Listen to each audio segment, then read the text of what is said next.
Tiga Menteri Jokowi bongkar kejanggalan dana Bansos DKI. Rupanya sebagai kepala daerah di ibu kota, Anies sudah sangat tak tahu malu.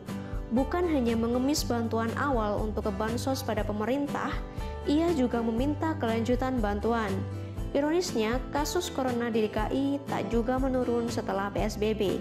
Alih-alih mengevaluasi segala kebijakan dan mensortir dana APBD, Anies malah morotin pusat dengan dalih tak bisa memberi bansos.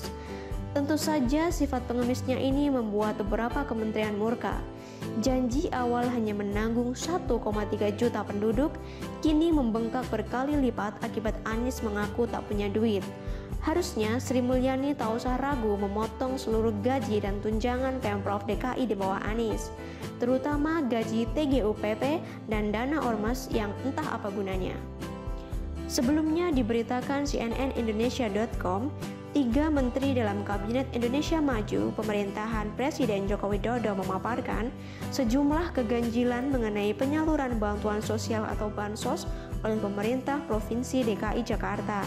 Menteri Keuangan Sri Mulyani mengatakan bahwa Pemprov DKI Jakarta meminta pemerintah pusat menanggung semua bansos untuk diberikan kepada warga DKI Jakarta terdampak pandemi virus corona atau COVID-19. Alasannya, ucap orang yang akrab disapa Ani itu adalah keterbatasan dana.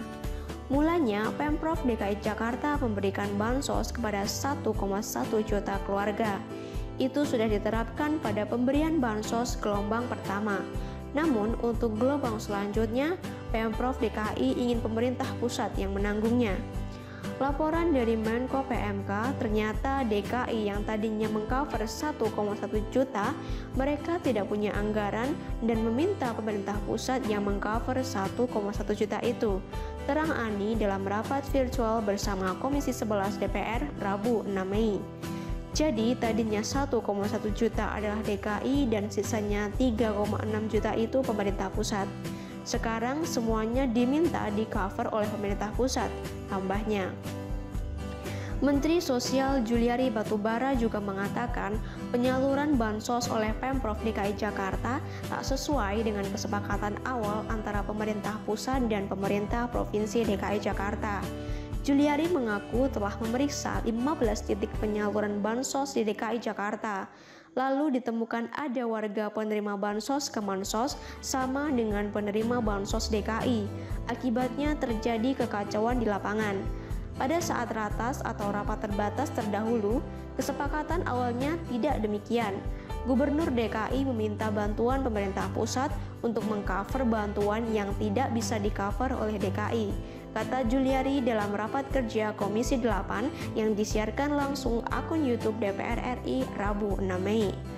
Juliari mengatakan awalnya pemerintah pusat hanya akan menyalurkan bansos kepada warga yang tidak menerima bantuan Pemprov DKI. Jumlahnya sekitar 1,3 juta kepala keluarga. Menteri Koordinator Bidang Pembangunan Manusia dan Kebudayaan atau Menko PMK Muhadjir Effendi juga turut serta menyoroti penyaluran bansos oleh Pemprov DKI Jakarta. Dia mengaku sempat menegur Gubernur Anies Baswedan terkait data program bantuan sosial atau bansos yang diberikan pemerintah pusat kepada warga DKI imbas pandemi COVID-19. Itu atau bansos sekarang problemnya data. Termasuk di DKI yang sekarang kita bantu itu problemnya data, kata Muhadjir dalam sebuah webinar melalui Zoom Rabu 6 April. Belum lagi sinkronisasi dan koordinasi, misalnya kami dengan DKI sekarang sedang tarik-menarik, sedang mencocokkan data, bahkan kemarin saya dengan Pak Gubernur agak tegang, agak saya tegur keras Pak Gubernur, tambahnya. Pemprov DKI Jakarta belum merespons terkait pernyataan ketiga menteri tersebut. Meski begitu, Gubernur Anies Baswedan pernah mengatakan bahwa 98% bansos tersalurkan dengan baik. Dalam waktu yang cukup singkat, bisa mendistribusikan 98,4%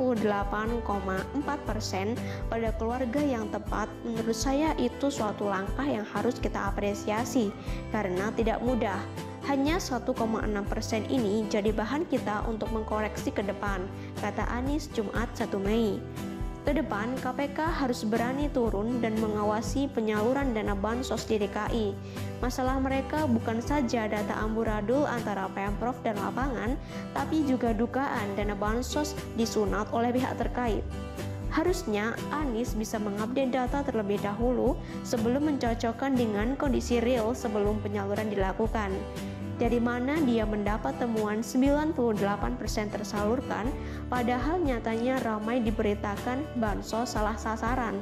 Mulai dari pengiriman ke anggota DPR, rumah senilai 7 miliar, 3 miliar, hingga pemilik mobil kebagian. Lucu kalau tiba-tiba ada nilai 98%.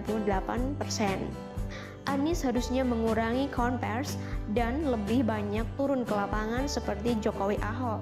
Tak usah gengsi meniru keduanya karena cara itulah yang paling efektif untuk meminimalisasi kesalahan di lapangan. Paling tidak bisa mencontoh daerah sebelahnya di Jawa Tengah. Ganjar telah membuktikan dirinya ikut terlibat terjun di lapangan yang membuat koordinasi semakin baik. Kalau semua cara sudah ditempuh tapi masih janggal, patut diduga Anies sendiri ikut bermain dalam proyek bansos. Memang orang satu ini jahat dan liciknya minta ampun. Dari awal teriak lockdown, biar semua ditanggung pusat. Saat PSBB diterapkan yang artinya hanya menanggung rakyat miskin, malah ia salah gunakan. Cepat lambat lewat corona, kedok busuk DKI 1 akan tersingkap. Setelah 3 menteri mendamprat habis dirinya, ditunggu gebrakan KPK untuk menyikat ia dari balai kota. Lebih terhormat Ahok tidak terpilih akibat dicurangi, ketimbang duduk di kursi DKI 1 hasil curang dan kini terancam korupsi yang mencoreng harga diri. Begitulah kura-kura.